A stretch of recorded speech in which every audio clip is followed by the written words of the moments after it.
अस्सलाम वालेकुम, मैं हूं इरफान समोर। दोस्तों, पाकिस्तान तहरीक इंसाफ वाले बड़े तेज हैं, बहुत ही तेज हैं। खासकर पाकिस्तान तहरीक इंसाफ फैसलाबाद वाले तो बहुत ही तेज हैं। उन्होंने राजा रियाज को पहचान लिया है। मेरा ख्याल है आप स्टोरी समझ गए होंगे कि मैं आपको क्या खबर देने जा रहा हूं। जी हां दोस्तों, राजा रियाज को तहरीक इंसाफ वालों ने पहचान लिया है और पहचानने के बाद फिर उसका क्या हशर किया है, ये असल खबर है। और फिर उसका प्रोसीजर है कि ये सब कुछ किया कैसे है, ये आज मैं आपको बताता हूं। राजा रियाज साहब की किस्मत खराब, किस्मत फूटी कि वो फील्ड में निकल पड़े, पोलिंग स्टेशन निकल पड़े। फिर क्या हुआ दोस्तों, वो मैं आपको बताता हूं। लेकिन उससे पहले एक आपको जरूरी इत्तला देना चाहूंगा। ये जो मेन स्ट्रीम मीडिया है, न्यूज चैनल्स, अभी मैं स्विच करके देख रहा था, ये जनाब आज तो इन्होंने अखीर ही कर दी है। इतना प्रोपेगेंडा तहरीक इंसाफ के खिलाफ के जिसकी कोई हद नहीं है। इवन यहां तक कि पाकिस्तान तहरीक इंसाफ के जो केपीके के लोग हैं, उन्हें इस मीडिया ने तालिबान बना दिया। इस वक्त तालिबान बना के पेश कर रहा है। यह मुनाफिकत की हद है इस मीडिया की। इसीलिए मैं डे वन से आपको कह रहा हूं कि इससे बचो। ये आपको इस वक्त सिर्फ और सिर्फ आपका जहन बना रहा है, आपको कायल करने की कोशिश कर रहा है कि आप किसी तरह आज घर से बाहर ना निकलें और तहरीक इंसाफ को वोट कास्ट ना करें। दूसरी जानिब ये वारदाती मुसलसल बारीक वारदातें डाल रहे हैं और अल्हम्दुलिल्लाह सुबह से मैं इनकी ताक में बैठा हूं और इनकी हर वारदात को यहां पर एक्सपोज कर रहा हूं। आप वीलॉग देखिए, मैंने बहुत सारे वीलॉग किए हैं जिसमें इनकी वारदातें मैंने शेयर की हैं। और आज अभी बात करेंगे मेरे प्यारे राजा, मेरे दुलारे राजा, राजा रियाज की, जिनका शिकवा था कि मुझे कोई पहचानता नहीं है। और ये शिकवा उनका जायज़ था, ये शिकवा उनका नून लीग से था। नून लीग में मेरे राजा रियाज को कोई पहचानता नहीं था, लेकिन तहरीक इंसाफ वालों ने आज इलेक्शन के दिन पोलिंग स्टेशन पर मेरे राजा रियाज को पहचान लिया है। दोस्तों, पाकिस्तान तहरीक इंसाफ वाले राजा रियाज की ताक में बैठे थे। वैसे तो पाकिस्तान तहरीक इंसाफ से कई लोटे हुए, कई लोटे निकले और फिर लोटों ने लोटा होने का नतीजा भी देखा और पूरे सोसाइटी में वो रुस्वा हो गए और लोग उनसे नफरत करने लगे। ये हद थी। लेकिन सबसे बड़ा लोटा जिसको एजाज हासिल हुआ वो था राजा रियाज। राजा रियाज जब पाकिस्तान तहरीक इंसाफ के लोग छोड़ गए, इमरान खान साहब के हक में वोट नहीं दिया या मुखालफीन को वोट दे दिया जब अदम एतमाद हुई तब। लेकिन राजा रियाज जो थे पाकिस्तान तहरीक इंसाफ के कैंडिडेट थे और इन्होंने 2018 के इलेक्शन में 1,14,000 वोट लिए थे तहरीक इंसाफ के टिकट पर। इमरान खान साहब के नाम पर 1,14,000 से जायद वोट लिए थे। नून लीग के कैंडिडेट को हराया था, लेकिन बाद में फिर इमरान खान साहब के वोट पर इलेक्ट होकर इमरान खान साहब के साथ ही गद्दारी कर गए। गद्दारी करके ओपोजिशन में बैठे और फिर ओपोजिशन वालों ने इसको नवाजा, इतना नवाजा कि इससे ओपोजिशन लीडर बना दिया। फिर ये 16-18 माह ओपोजिशन लीडर की कुर्सी पर बैठकर मजे लेता रहा और हुकूमत का आलाकार बना रहा। जो पीडीएम की हुकूमत थी, आलाकार उनका बना रहा।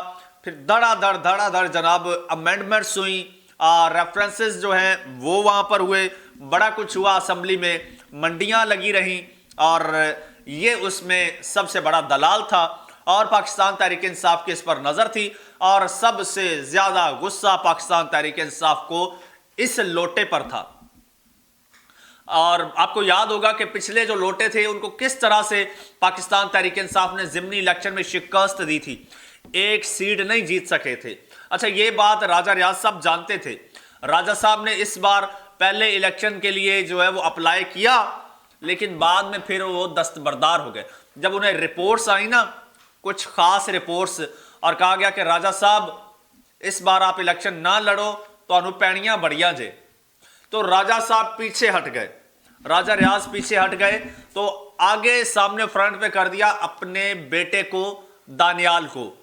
अच्छा, दानियाल रियाज को फ्रंट पे कर दिया, लेकिन उसकी कैंपेन राजा रियाज साहब खुद कर रहे थे और वो नून लीग के प्लेटफॉर्म पे।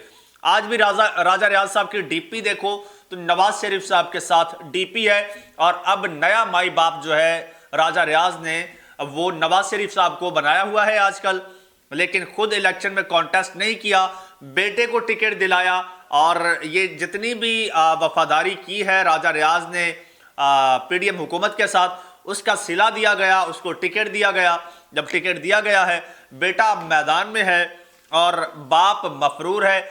आज बाप ने चक्कर लगा लिया पोलिंग स्टेशन का, फैसलाबाद में हल्का है NA 104, और वहां पर इनका बेटा है राजा दानियाल। तो मैंने कहा यार जरा मैं देखूं तो सही कि राजा दानियाल के हल्का कौन सा है और उनके अगेंस्ट पाकिस्तान तहरीक इंसाफ से कौन है। मैंने कहा यार कौन सी ऐसी शख्सियत है कि जिसने वहां पर क्या कहते हैं रंदा फेर दिया है। तो जी ये हल्का है 104 फैसलाबाद का, ठीक है। और कैंडिडेट हैं पाकिस्तान तहरीक इंसाफ के साहबजादा मोहम्मद हामिद रजा साहब, और इनका इलेक्शन सिंबल है टावर। अगर आपने वोट कास्ट करना है तो आप टावर, इनका जो है वो टावर नहीं होता फैसलाबाद का घड़ियाल, वो इनका घंटा घर, वो इनका वो घड़ियाल वाला टावर, वो इनका इलेक्शन सिंबल है। और इसी तरह से अगर इस नेशनल असेंबली के नीचे 3 जो है वो प्रोविंशियल असेंबली के हल्के भी आते हैं, PP 110, PP 111 और PP 112 फैसलाबाद, ये हल्के हैं जी। और यहां पर साहबजादा हैं हामिद रजा, साहबजादा मोहम्मद हामिद रजा साहब जो हैं ये राजा रियाज के बेटे दानियाल रियाज के मुकाबले में हैं। और राजा साहब जो हैं, राजा साहब ने गलती से रुख कर दिया पोलिंग स्टेशन का। आज का दिन बड़ा सेंसिटिव दिन है। आज का दिन इनको लग रहा था, इनको क्या उनको भी लग रहा था कि आज तहरीक इंसाफ वाले नहीं निकलेंगे, या निकलेंगे तो छुप छुपा के निकलेंगे और वोट कास्ट करके चलते बनेंगे या कुछ होगा।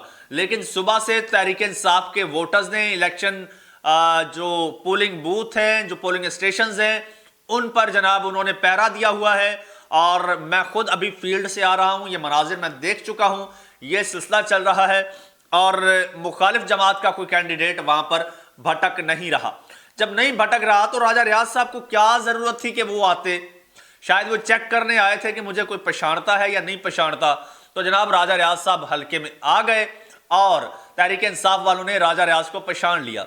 जब पहचान लिया तो फिर ऐसी दुर्गत बनाई राजा रियाज की कि राजा रियाज वहां पर अपने हल्के में 5 मिनट नहीं ठहर सके। जब राजा रियाज साहब आए हैं तो राजा रियाज साहब के सामने पता है क्या नारे लगे हैं? लोटा लोटा के नारे लगे हैं, लोटा लोटा के। उनके मुंह पे राजा रियाज साहब गाड़ी से बाहर नहीं निकल सके। गाड़ी पर लोगों ने डंडे पत्थर बरसाना शुरू कर दिए, वहीं से गाड़ी रिवर्स ली और चलते बने। और उनका जो बेटा है दानियाल, वो तो कहीं नजर ही नहीं आ रहा, बल्कि जो रिपोर्ट्स वहां से आ रही हैं नून लीगी कैंप्स खाली पड़े हैं, कुछ चीदा चीदा लोग आ रहे हैं।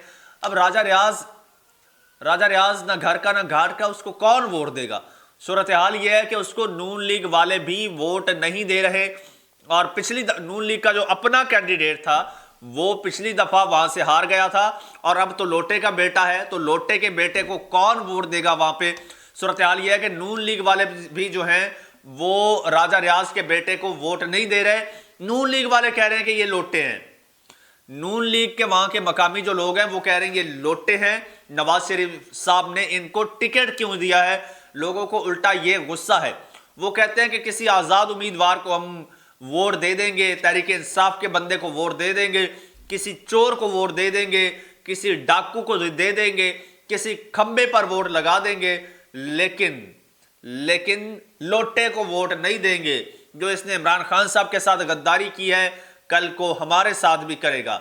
जो अपने लीडर के साथ मुखलिस नहीं है, जिस लीडर के नाम पर इसने 1,14,800 वोट लिए, वो हल्के के लोगों के साथ कैसे मुखलिस होगा? ये लोटा है, कल को किसी और पार्टी में होगा, आपका वोट जाया करेगा। लिहाजा हमें इस पर ट्रस्ट नहीं है और हम इसको वोट नहीं देंगे। दोस्तों ये सूरत हाल है राजा रियाज साहब के बेटे के हल्के NA 104 की। और तकरीबन इस वक्त तक जो है ये बात क्लियर हो चुकी है कि राजा रियाज का बेटा सीट वहां से नहीं निकाल सकता। हामिद रजा साहब की पोजीशन तगड़ी है। फिर मजीद जो भी रिजल्ट आएगा वो आपके साथ मैं शेयर करूंगा। तब तक के लिए मुझे इजाजत दीजिए। अल्लाह हाफिज।